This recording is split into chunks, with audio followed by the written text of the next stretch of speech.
우리는 지금 사사기의 말씀 4장을 읽었습니다. 우리가 사사시대를 설명하는, 또 사사시대가 이렇게 흘러갔다라고 하는 것을 알 수 있는 두 가지 선언이 성경에 기록되어 있습니다. 첫 번째는 다른 세대, 즉 여호와를 알지 못하고 여호와께서 행하신 일을 알지 못하는 다른 세대가 일어났다는 것이 2장 10절에 기록이 되어 있고, 사사기를 닫는 21장 25절에 그때 이스라엘에는 왕이 없으므로 각기 소견에 옳은 대로 행했다라고 하는 선언을 통해 사사기의 막을 내리고 있습니다. 여기서 자기 소견이라고 하는 뜻은 그의 눈 안에, 자기 눈에, 이런 뜻입니다. 즉 왕이 없다는 것은 다만 핑계일 뿐이고, 왕이 없다는 본질적인 의미는 2장 10절에 나온 여호와를 알지 못한다는 뜻입니다. 즉 사사기에서 일어나는 일을 종합해서 적용시켜 보면 하나님을 알지 못할 때 일어나는 일, 이렇게 설명할 수가 있습니다. 이것을 극적으로 보여주는 언어가 사사기 2장, 3장, 4장에 반복적으로 나오는 여호와의 목전에 악을 행했다라고 하는 말입니다. 여호와의 목전이라고 하는 뜻을 킴 제임스 버전 성전은, 제가 지금 그 11시 예배, 1시 청년부 예배 5분 전까지 소리를 잔뜩 지르고 와가지고 지금 여러분들 여기 한 200명으로 보여요. 지금 무슨 말인지 알죠? 막 이 장로님 4분 여기 가운데도 앉아 있고 지금 그런 상황이니까 말이 전다고 좀 이상한 거 아니야 이렇게 생각하지 마시고 긍휼한 마음으로 좀 바라봐 주시길 바랍니다. 이렇게 좀 째려보지 마시고. 킹 제임스 버전이라고 하는 성경에서 주의 눈앞에서 악을 행했다, 이렇게 이야기를 하고 있습니다. 이것은 무슨 뜻이냐면요, 그들은 하나님이 자기 안중에도 없다는 뜻이에요. 즉 하나님이 있는 것을 인식하고 잘못된 일을 행했다는 뜻이 아니라 안중에도 없다는 뜻입니다. 여러분, 우리는 이런 관용어를 알고 있습니다. 어떻게 벌건 대낮에 저런 일을 할 수가 있어? 안하무인. 사사기에 나오는 그 백성들의 모습은 그들이 특별히 죄인이어서가 아니라 한 가지의 가장 기본적이지만 가장 중요하고 우리가 죽을 때까지 붙잡아야 할 것, 하나님을 알아가는 싸움을 아예 처음부터 시작하지 않기 때문에 이런 일이 일어났다는 것을 우리에게 교훈해주고 있는 것입니다. 여러분, 믿음이라는 것은, 믿음으로 살아간다는 것은 다른 것이 아니라 하나님과 시선을 맞추는 겁니다. 나의 욕망에 가득 찬 눈이 거룩하고 긍휼로 가득 찬 하나님의 눈을 바라보고 그의 시선과 맞춰지는 것, 그게 믿음의 삶의 핵심 내용입니다. 이것은 단지 저의 말이 아니라, 저의 언어나 저의 수사가 아니라 성경 처음에 나온 첫사람의 타락을 통해 우리는 분명히 알 수 있습니다. 사탄이 여자를 꾀었어요. 하나님께서 분명히 말씀하시고 하나님의 주권과 침범해서는 안 되는 한 가지를 여자가 보았습니다. 그것을 성경은 이렇게 기록합니다. 여자가 그 나무를 본즉 보암직도 하고 먹음직도 하더라. 하나님께서는 분명히 금지하신 것인데 보았을 뿐인데 그게 먹음직스럽게 보였고 보기에도 좋았다는 뜻, 내가 어떻게 해도 좋은 그런 게 생겼다는 것을 성경은 이야기를 해주고 있습니다.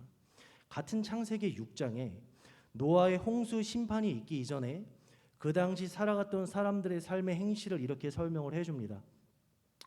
하나님의 아들들이 사람의 딸들의 아름다움을 보고 그들에게 장가를 들었다고 합니다. 쉽게 말해 믿음의 계보를 이어가는 사람들이 사람들의 아름다움과 화려함을 쫓아 그들과 연합했다고 하는 뜻이에요. 여기에 반복되어지는 단어가 본즉이라고 하는, 보다라고 하는 단어인데, 히브리어는 이것을 두 가지 언어로 표현하는데 그 중에 라아라고 하는 단어로 이 단어를 표현합니다. 라아라고 하는 히브리 단어는 내가 주체가 되어 조사하듯이 면밀하게 자세히 쳐다보는 것을 이야기를 합니다. 자, 보는 것은 잘못이 아니죠. 여러분들이 저를 봐주시고 있기 때문에 저도 힘을 내서 설교를 전하듯 보는 것은 죄가 아닙니다. 그러나 이들이 무엇을 붙잡고 보았느냐 하는 거예요.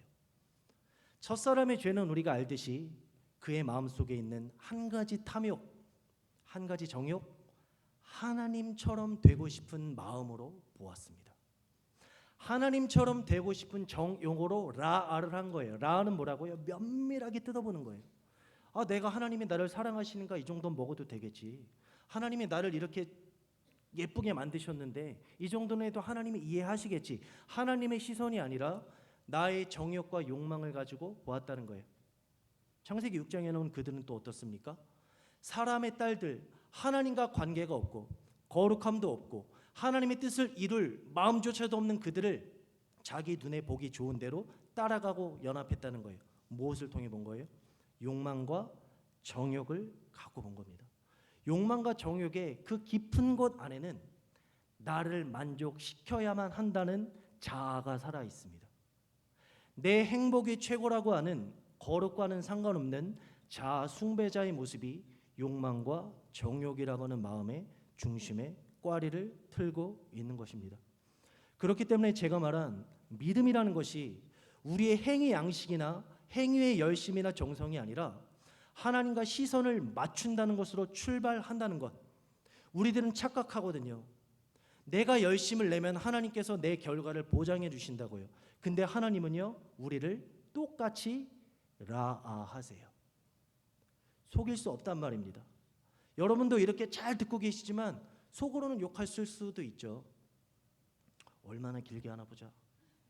얼마나 소리 지르는, 내가 이번엔 가만 안 둔다. 이번엔 네가 소리 지르면 네 입을 찢든 내가 하여튼 뭐 그렇게 쳐다보실 수도 있고, 아예 그냥 푹 수면 중에 운행하시고 주무시는 분들도 있고, 그죠? 전부 다 우리들은 행위를 중심으로 하지만 하나님 그 동기를 보시는 거예요. 그 중심을 보신다고요. 그래서 이 비밀을 알았던 사도 야고보는 이렇게 이야기를 하고 있습니다. 너희가 얻지 못함은 구하지 않기 때문이요, 구하여 또 받지 못함은 정욕으로 쓰려고 잘못 구하기 때문이라. 아무리 많은 행위와 열심과 눈물을 흩뿌린다고 할지라도 마음속에 있는 정욕을 가지고 붙든다면 어떤 것도 얻지 못할 뿐 공허한 메아리밖에 되지 않는다는 것이 성경의 선언입니다. 그럼 이 졸리고 피곤한 시간까지 남아 계신 여러분들은 하나님 말씀 앞에 섰을 때 나의 영혼이 하나님을 바라볼 때 늘 점검해야 하는 것은 이겁니다. 내가 하는 행위가 중요한 것이 아니라 나의 이 행위는 어디에 시선을 맞추고 나오는 결과물인지를 점검해야 됩니다. 우리들은 목사에게 잘 보이기 위해, 누구에게 칭찬받기 위해 기특한 짓을 할 수 있습니다. 예전에 굉장히 재미있는, 제가 주일학교 사역할 때, 원래 그 없던 얘기인데 여러분들이 너무 집중을 해가지고 할 수밖에 없어요. 그 이제 방학 때 되면은 그 할머니 댁에 놀러 오는 게 조그만 유치부 아이들이 있었어요. 근데 저는 항상 하나님을 닮은 여러 가지 중에 하나, 이제 항상 저는 동일합니다. 그러니까 남자 여자도 똑같이 때리고 항상 저는 이렇게 동일해요. 근데 저는 유치부 애들, 초등부 애들도 처음에 교회를 오면 성경을 읽히거든요. 기도하게 하고 막 해요. 혼내진 않고요. 근데 이제 우리 분위기가 그렇게 되는 걸 아니까 이 유치원 아이 남자애들 둘이 딱 들어와서 성경을 펴고 막 열심히 읽는 거예요. 근데 이제 놀러 온 아이들이 어린아이, 유치원 아이들이에요. 뭐 많아봐야 6살 정도밖에 안 되신 분들이 막 성경을 펴고 열심히 읽으니까 막 기특하잖아요. 우리 선생님들이 예쁘다, 어떻게 성경을 읽니, 막 열심히. 그래 얘네가 그게 좋았나 봐. 올 때마다 앉아갖고 시키지도 않는데 성경을 막 읽어요. 근데 놀라운 비밀이 있습니다. 그놈들은 한글을 몰라요. 무슨 말인지 알죠? 한글을 모르는데 예쁘다고 하니까 표정도 엄청 거룩해요. 성경 보니까 이렇게 거꾸로 들려 있어. 아담이 이렇게 뒤집어져 있고. 여러분, 제가 지금 말하는 게 뭐예요?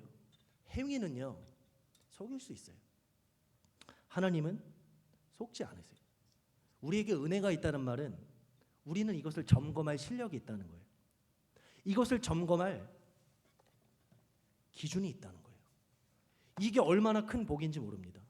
왜냐하면 우리는 아무리 착한 일을 한다 해도, 온 세상 사람들을 행복하고 웃게 만든다고 해도 예수를 믿지 않으면 전부 다 지옥불이거든요. 근데 그런 우리가 이 십자가의 길을 걸어갈 수 있는 위대한 하나님의 은혜를 입은 존재라는 것을 우리는 기억해야 돼요. 그래서 여러분들의 마음의 찔림이나 점검을 요구받는다거나 여러분들의 있는 자리에서 돌이키라는 메시지는 은혜가 임했다라는 것을 기억하시면 돼요. 하나님께서 나를 올바로 이끌어 가시는구나 감사하시면 됩니다.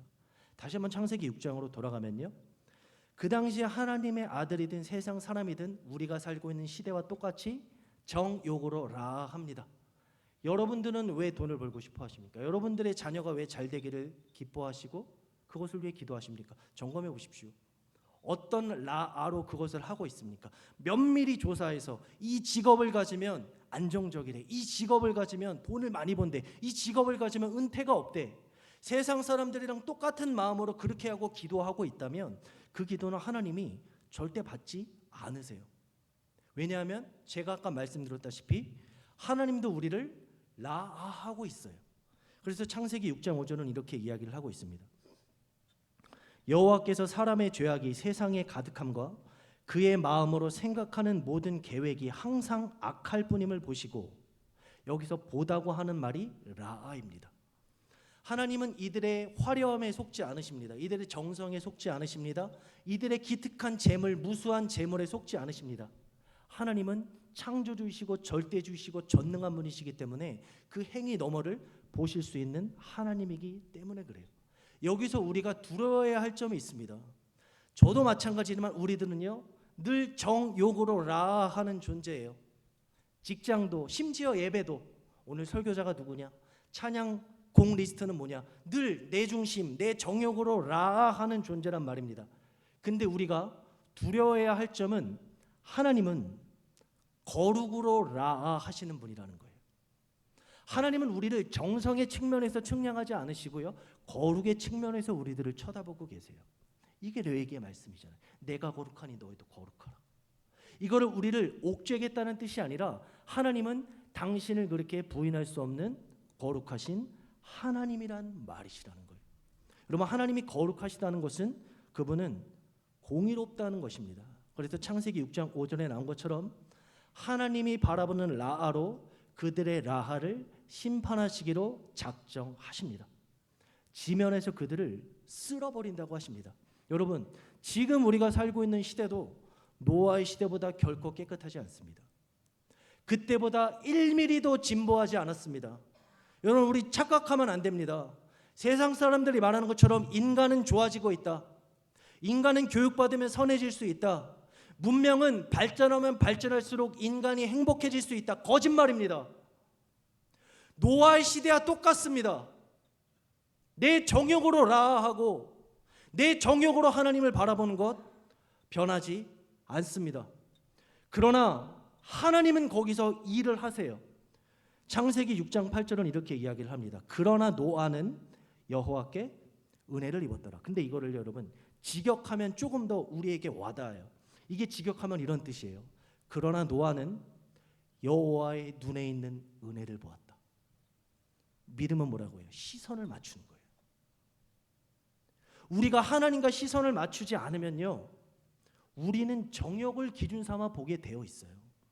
이게 성경이 말하는 죄인의 메커니즘이고, 은혜가 없으면 늘 그렇게 흘러갈 수밖에 없다는 거예요. 여러분, 그럼 지금도 노아의 때와 다르지 않다면, 그때만큼 타락하고 그때보다 조금 더 선해지지 않았다면 우리가 해야 할 일은 하나죠. 선하신 하나님을 바라보는 것. 선하신 하나님을 미친 듯이 바라보고 그분을 붙잡는 것. 여러분, 그러기 위해 우리를 부르신 거예요. 그러기 위해 우리를 구원하신 거예요. 우리를 구원해내서 믿지 않는 놈들보다 더 잘 살게 해서 영광을 보이시는 것이 아니라 그 썩어질 것들과 그 영광을 하나님은 바꾸지 않으세요. 우리의 부족함과 연약함에도 인생이 망했고 병들었고 비전이 없고 다 끝났는데도 우리의 눈은 하나님을 라하는 거예요. 그게 그리스도인이에요, 여러분. 우리는 이 시대에 그걸로 살아가는 존재예요. 근데 만약에 우리가 이 시대를 똑같이 세상 사람들과 똑같이, 그래 로봇가 나오는데 더 편해지고 더 좋아지겠지, 그럼 그것을 누리는 게 하나님의 뜻이겠지, 그것을 내가 많이 향유하는 게 하나님의 은혜를 받은 거겠지, 사탄에게 속은 겁니다.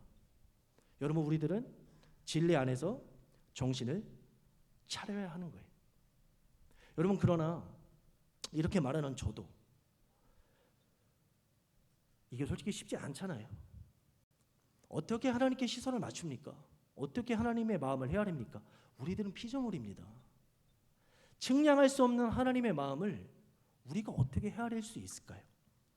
그렇기 때문에 우리는 쉬운 길을 택하는 거예요. 내가 원하는 것으로 하나님께 나아가고 그것을 이루어주시는 것으로 은혜라고 생각하는 잘못된 우리 중심의 우리부터 시작하는 그 메커니즘으로 우리들은 신앙생활을 하고 있다는 거예요. 우리들은요, 아무리 열심을 내도요, 그 뜻을 모릅니다. 그 은혜의 깊이와 넓이를 알아갈 수 없습니다. 새로워졌지만 피조물이기 때문입니다. 그렇기 때문에 성경은 이렇게 말합니다. 네가 생각하기 이전에, 네가 열심을 내기 이전에, 네가 느끼기 이전에, 네가 알아채기 전에 예비하시고 끌어가는 하나님의 섭리 앞에 항복해라. 그 섭리를 묵상하라. 그 섭리를 믿고 살아가라 이야기를 하고 있는 것입니다. 오늘 우리가 읽은 사사기 4장에 등장하는 야엘이라고 하는 여인은 바로 그 섭리를 통해 드러난 하나님의 사람입니다. 이 이야기는 여러분들이 다 읽어서 아시겠지만 하소랑 야빈과 시스라가 이스라엘을 20년 동안 압제합니다. 그러나 하나님의 때가 참해 즉 하나님의 때와 그의 부르짖음, 하나님의 은혜를 통해 부르짖는 이스라엘의 부르짖음을 통해 하나님은 그들을 구원하기로 작정하시고 드보라와 바락의 손을 통하여 이스라엘을 구원하기로 작정하십니다. 그러나 이 일은 우리가 부르짖고 우리가 열심을 냈기 때문에 일어날 수 있다는 착각을 할 수 있지만, 즉 상황이 그럴듯하게 돼서 하나님이 일하셨다고 하는 착각이 있을 수 있지만 오늘 말씀은 그것을 깨버리는 겁니다. 오늘 이 4장에 나오는 이야기 가운데 굉장히 이질적인 게 하나 등장을 하는데요, 그건 4장 11절 말씀입니다. 앞에는 안 나오고요, 여러분 성경 눈으로 보시고 제가 읽어드리겠습니다. 모세의 장인 호밥의 자손 중 겐 사람 헤벨이 자기 족속을 떠나 게데스에 가까운 시아나님 상수리 나무 곁에 이르러 장막을 쳤더라. 즉 이제 바락이 다볼산으로 올라가 전투를 준비하는 그 와중에 갑자기 끼어든 본문이 4장 11절이란 말이에요. 여러분 결과적으로 이야기를 하면요, 이들이 떠났기 때문에, 떠난 야엘이 그곳에 있었기 때문에 하나님의 섭리가 완성되었다고 하는 것을 오늘 성경은 이야기를 해주고 있어요. 쉽게 말해 이들은 내가 떠나서 하나님의 일을 근사하게 해내야지, 하나님의 때에 내가 이것을 이룰 거야 라고 떠난 게 아니라 그냥 자기가 있던 겐 족속에서 떠난 거예요. 이 11절에 나온 떠나다라고 하는 단어는 롯이 아브라함과 헤어질 때도 쓰였는데요, 그래서 이거는 어떤 의미를 갖고 있냐면 롯이 아브라함을 떠난 것처럼 완전한 분리를 의미하는 거예요. 즉 이들은 우리가 그냥 예배에 나오고 직장에 예수 이름으로 그냥 열심히 살고 어마어마한 일이 이루어지지 않더라도 우리는 그냥 그렇게 살 뿐인데, 이거를 세상의 측면에서 보면 바보 같은 짓이지만 하나님의 섭리의 측면에서 보면 이 아무것도 아닌 행동과 고백과 기도와 우리의 헌신과 세상에서 피해보는 박해가 하나님의 섭리 가운데 어떤 일을 이뤄내는 증상으로 드러난다는 것을 성경은 이야기를 해주고 있다는 거예요. 즉 이들은 그냥 떠났는데 이들의 떠남이 하나님의 사역을, 이 시대를 회복케 하는 마침표로 쓰여졌다는 것을 오늘 성경을 통해 분명히 알 수 있습니다. 그래서 23, 24절은 이렇게 이야기를 합니다. 이와 같이 이날에 하나님이 가나안 왕 야벤을 이스라엘 자손 앞에 굴복하게 하신지라 이스라엘 자손의 손이 가나안 왕 야벤을 점점 더 눌러서 마침내 가나안 왕 야벤을 진멸하였더라. 17절에서부터 22절의 내용을 빼도 승리가 있을 거라고 생각하지만 이 17절에서부터 22절의 사건이 있은 후에 뭐라고 그래요? 이와 같이, 마침내, 즉 이들의 그냥 옮겨진 것 같은 이 움직임, 즉 나의 열심이 아닌 하나님의 섭리의 측면에서 사용되어지는 것이 얼마나 위대한지를 보여주고 있는 거예요. 이걸 왜 하나님의 섭리라고 제가 주장합니까? 저의 말이 아닙니다. 사사기 4장 9절은 이렇게 등장을 합니다. 이르되 내가 반드시 너와 함께 가리라. 그러나 내가 이번에 가는 길에서는 영광을 얻지 못하리니 이는 여호와께서 시스라를 여인의 손에 파실 것입니다. 시스라가 실제 싸우는데 그 영광은 어디에 있대요? 한 여인의 손에 있대요. 섭리, 예비. 그래서 11절이 들어온 거예요. 그 여인이 뜬금없이 나왔다. 거기 산 사람 아무나 썼다는 게 아니라 11절이 딱 등장하는 것. 즉 그들이 언제인지는 모르지만 어떤 마음과 열심을 갖고 있는지는 모르겠지만 그들의 떠남을 하나님이 섭리로 사용하셔서 이와 같이와 마침내로 사용하셨다는 것이 오늘 사사기 4장을 통해 우리가 분명히 배우고 붙잡아야 할 진리라는 거예요. 그럼 아까 말한 야고보가 말한 정욕으로 쓰려고 잘못 구한다는 것이 어떤 의미가 될까요? 우리들은요, 우리의 모든 행동과 언어와 실수와 실패와 기쁨과 영광 모든 것이 나 같은 죄인을 사랑하사 구원하신 하나님의 은혜 아래 포개어져서 그의 넓이와 깊이와 영광으로 바뀌어져 가고 만들어져 가고 있다는 생각을 못하고 어떤 생각만 있다고요? 열심히 구해서 좋은 결과를 얻고 기특하게 행동해서 그만한 보상과 번듯한 것을 얻어야만 하나님께서 일하셨다는 착각이 정욕이라는 거예요. 여러분, 이 겐사람의 떠남이 영광이 된 거예요. 여러분들의 이 자리에 앉아 있음이 영광인 거예요. 지금 시간당 100만 원, 200만 원을 버는 세상의 영광이 아니라 아무것도 아닌 것 같은 이 떠남, 이 앉아 있음이 하나님의 섭리의 측면에서는 영광이라는 거예요. 근데 우리는 그것을 싫어해요. 왜? 내 눈으로 라하고 싶은, 내 욕망으로 라해서 확인하고 싶은 그것이 우리에게 자리 잡고 있기 때문에 그렇습니다. 여러분, 우리가 보는 것이 죄가 아니듯 여러분들이 원하고 바라는 것도 죄가 아닙니다. 문제 해결도 죄가 아니죠. 근데 점검하십시오. 떠나셨습니까? 정욕에서 떠났느냐는 말이에요. 내 욕망, 내 꿈, 내 비전에서 떠났느냐고요. 거기에서 떠나지 않으면 원하고 바라고 해결받기 원하는 모든 것이 내 정욕밖에 되지 않았던 거예요. 그럼 오늘 야엘의 이 이야기를 통해 야엘은 어디에서 무엇을 떠났고 우리는 무엇을 떠나야 하는지를 좀 잠깐 알아보고 마치기를 원하는데, 야엘은 어디에서 떠났느냐는 것을 성경을 통해 볼 수 있냐면 야엘은 사람을 중심으로 하는 관계에서 떠난 사람입니다. 17절 말씀, 시스라가 걸어서 도망하여 겟사람 헤벨의 아내 야엘의 장막에 이르렀으니 이는 하소랑 야빈과 겐사람 헤벨의 집 사이에는 화평이 있습니다. 즉 하소랑 야빈과 화친하고 관계가 있는 그런 상태였다는 것을 성경이 이야기를 해주고 있습니다. 여러분들이 열왕기서와 역대기야서를 읽어보신다면 그들의 망함은 그들의 열심이 부족해서가 아니라 그들이 하나님 아닌 것들과 연합하고 그 관계를 끊지 못했기 때문임을 분명히 찾아볼 수 있을 것입니다. 사람 중심에서 떠난다는 것, 어떤 의미일까요? 이 집에 들어온 시스라의 배경을 야엘은 보지 않았습니다. 망했지만 군대 장관이야. 이 사람은 능력이 있는 사람이었어. 철병거 900대를 모는 사람이니까 지금 망했어도 또 그 일을 할 수 있을 거야. 즉 배경을 보지 않았습니다. 이게 바로 사람 중심의 관계에서 떠났다는 거예요. 여러분들은 지금 무엇을 보십니까? 저도 그렇지만 우린 다 그렇잖아요. 나다나엘이 말했던 것처럼 나사렛에서 선한 것이 나올 수 있어? 부목사에게서 선한 것이 나올 수 있어? 작은 교회 목사에서 선한 것이 나올 수 있어? 조그만 교회에서 선한 것이 나올 수 있어? 우리들은요, 사람 중심으로 모든 것을 보고 평가하고 판단하고 있다는 거예요. 그렇기 때문에 우리의 기도는 타락할 수밖에 없는 거예요. 우리의 예배는 내 중심의 예배밖에 될 수 없는 거예요. 왜?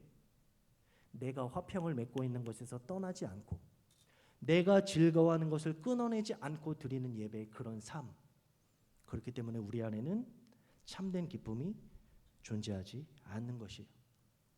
그럼 사람 중심의 관계에서 떠났다는 것은 어떤 의미를 갖고 있을까요?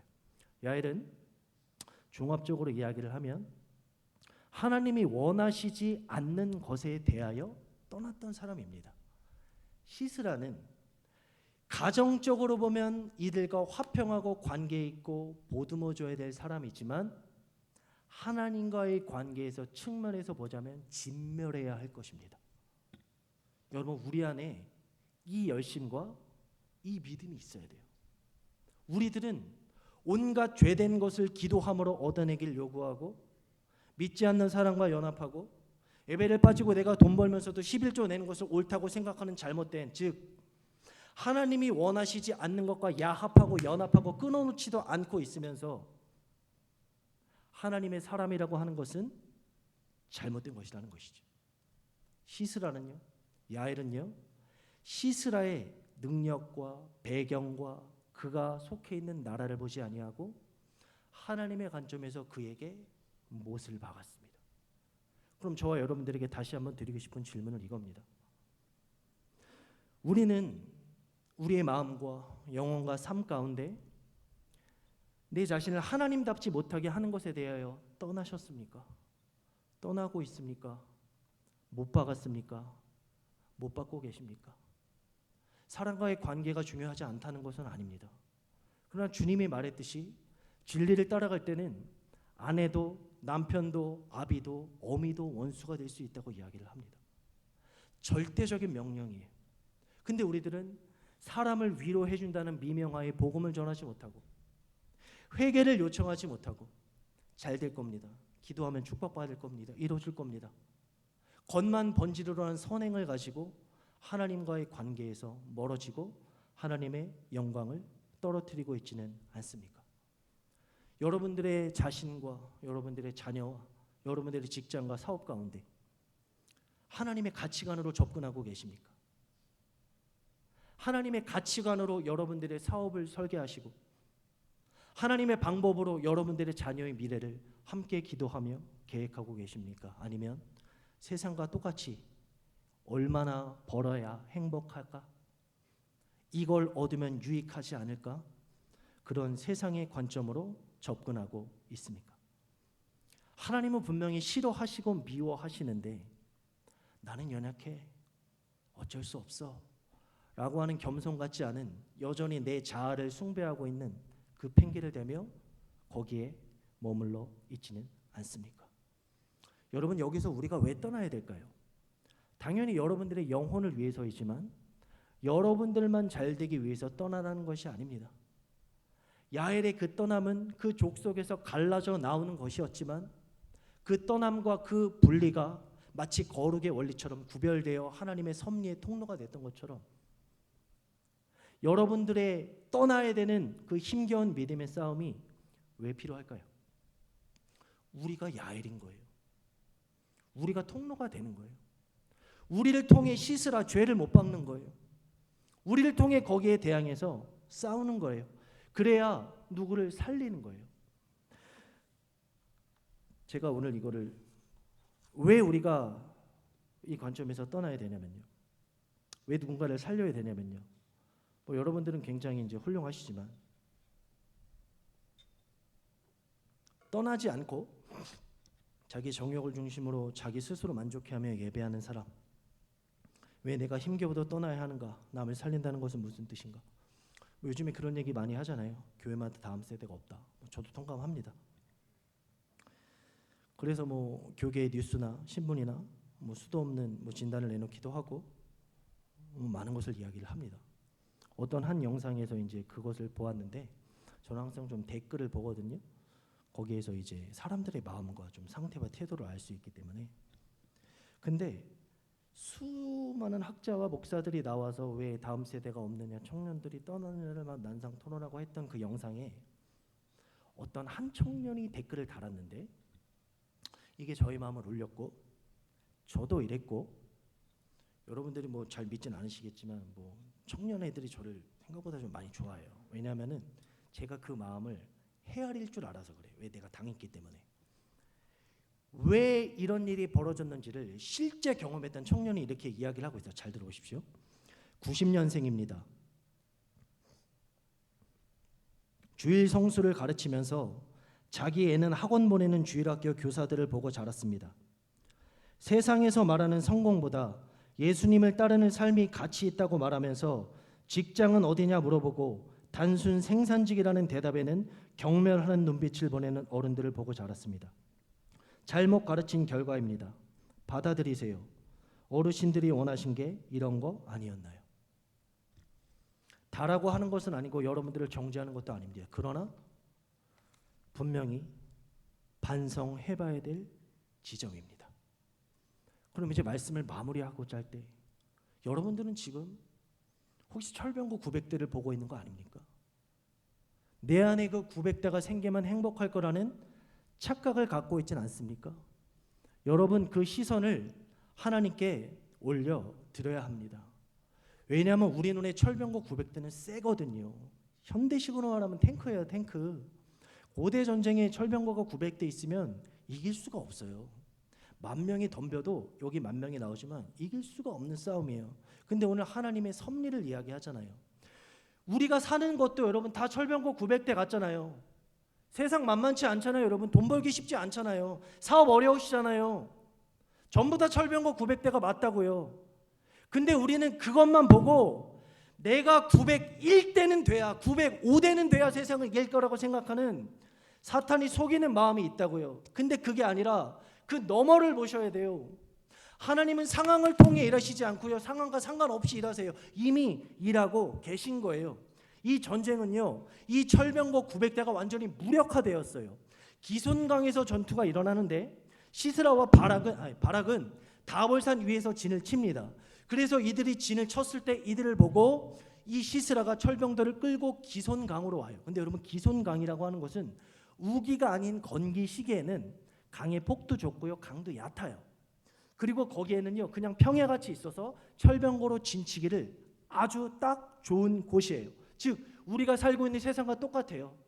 좋은 학교 가지 않으면, 좋은 직장 들어가지 않으면, 이 정도 수준의 집에 살지 않으면 무시받고 어렵게 살기 딱 좋아요. 근데 오늘 써진 않았지만 14장을 한번 보세요. 4장 14절 눈으로. 드보라가 바락에게 이르되 일어나라. 이는 여호와께서 시스라를 내 손에 넘겨주신 날이라. 여호와께서 너에 앞서 나가지 아니하시느냐 하는지라. 이에 바락이 10,000명을 거느리고 다볼산에서 내려가니. 보십시오. 불가능한 상황인 거예요. 10,000명이 내려가도요. 죽는 싸움이에요. 근데 드보라가 뭐래요? 그날이래요. 하나님의 날이니까 하나님을 믿고 내려가래요. 여러분들이 적용시키면 어떻게 될까요? 이 사업을 체결하기 위해서는 뭐를 해줘야 되고 잠깐 불법을 전해야 돼. 그래야 사업이 맞아. 직장도 맞아. 예배를 빠뜨리고 특강을 들어서 좋은 학교 가는 게 맞아. 이 상황인 거예요. 그럼 우리는 다 거기에 엎드려요. 그게 해결돼야 하나님의 은혜라고 생각하니까요. 근데 드보라는 그렇게 말하는 거예요. 그렇게 하지 말고 하나님을 선택하라는 거예요. 여러분들의 사업의 잘됨을 선택하는 것이 아니라 그 잘됨이 하나님의 거룩을 손상시키는 것이라면 피해를 볼지라도 하나님을 선택하라는 게 지금 드보라가 하는 말이에요. 근데 바락이 지금 그것을 믿고 내려가서 결국은 승리를 쟁취했어요. 왜 승리를 쟁취했는지 아십니까? 사사기 5장 4절에 보면 이렇게 나옵니다. 여호와여 주께서 세일에서부터 나오시고 에돔 들에서부터 진행하실 때 땅이 진동하고 하늘이 물을 내리고 구름도 물을 내렸나이다. 뭐라고 노래합니까? 불가능한 상황, 깨지는 상황인데요. 하나님은요. 구름과 하늘을 통해 비를 억수같이 내리셔서 기손강을 범람하게 한 거예요. 그리고 그 땅은 진흙이 돼서 철병거가 900대가 있든 9,000대가 있든 무력화되는 거예요. 이해가 되십니까? 여러분 저도 우리도 눈앞에 있는 철병거를 보면 다 불가능한 겁니다. 예, 내려갔다가 그 900대에 깔려 죽을 수도 있죠. 근데 하나님은 900대를 이긴 것보다 900대인 것 상관없이 그날이 여호와의 날임을 선포하고 나갈 한 사람을 찾으신다고요. 내가 행복하고 하나님의 거룩도 동시에 올려드린 것이 아니라 내가 비참해질지라도 하나님의 영광을 선택하는 한 사람을 통해 그게 하나님의 섭리에 이루는 것이라는 것을 성경은 분명히 이야기를 하고 있습니다. 여러분 이 야엘의 장막은 하나님이 예비하신 장막이에요. 여러분 실수하고 계십니까? 넘어지고 계십니까? 자빠지고 계십니까? 정신병 때문에 이 안에 속상한 것 때문에 미치겠습니까? 기억하십시오. 구름과 하늘에서 물을 내려 기손강을 무력화시키시고 나를 쳐다보고 있는 900대를 빠뜨려서 나오지 못하게 하시고 그것을 호령하던 놈을 걸어서 도망가게 하사 야일이라고 하는 여인의 손에 비참하게 죽게 하시는 하나님의 능력이 예수 그리스도를 통해 우리께 되었다는 거예요. 여러분, 사도 바울은요 고린도후서 5장에서 이 땅에 살아가는 우리를 땅에 있는 장막이라고 표현해요. 우리가 성전일 뿐만 아니라 하늘의 것이 덮어질 땅에 잠깐 사는 장막이래요. 그럼 그 비밀을 아는 자가 땅의 것으로 장막을 채우고 덮을 수 있겠습니까? 하늘의 것을 채우고 덮고 하늘의 것을 사모하고 살면 그게 바로 우리의 영광인 것이에요. 이제 말씀을 진짜로 마치도록 하겠습니다. 저는 종교개혁자들을 참 좋아하고 사랑합니다. 늘 설교할 때 이야기하는 것, 여러분 어마어마한 일을 하려고 하지 마십시오. 이 비밀을 알았던 종교개혁자들은 이렇게 이야기를 했어요. 소에 젖을 자도 하나님의 영광을 위해 하라. 남들에게는 생계를 위한 거지만 우리들은 그것조차 하나님의 영광이라는 거예요. 오늘 헌신하시는 귀한 권사님들, 설거지도 하나님의 영광을 위해 하는 거예요. 여러분들이 그 모든 것이 하나님의 영광 안에 속해 있다는 것을 기억하셔야 돼요. 그건 우리의 열심으로 이루어진 게 아니라 하나님의 열심, 나 같은 죄인을 위해 예수를 십자가에 매달아 죄가 되신 예수님 그 완전한 의가 나에게 전가되어 의로운 자로 살아가는 나의 악다구니와 나의 넘어짐과 부족함과 연약함과 상관없이 그 완전한 의를 허락해 두신 그의 손이 끌어가는 영광스러운 존재가 우리라는 거예요. 여러분들의 가정이 이 장막임을 선포하며 살아가십시오. 악다구니가 있다고 포기하지 마십시오. 철병거 900대가 있다고 낭망하지 마십시오. 주님이 하늘과 구름을 통해 비를 내리실 때가 있는 겁니다. 우리는 그때까지 뭘 해야 됩니까? 때를 주시는 하나님을 선택하는 겁니다. 때를 주시는 하나님을 붙잡는 겁니다. 그 영광을 누리고 살아가시는 귀한 성도님들 되시기를 주님의 이름으로 소원합니다.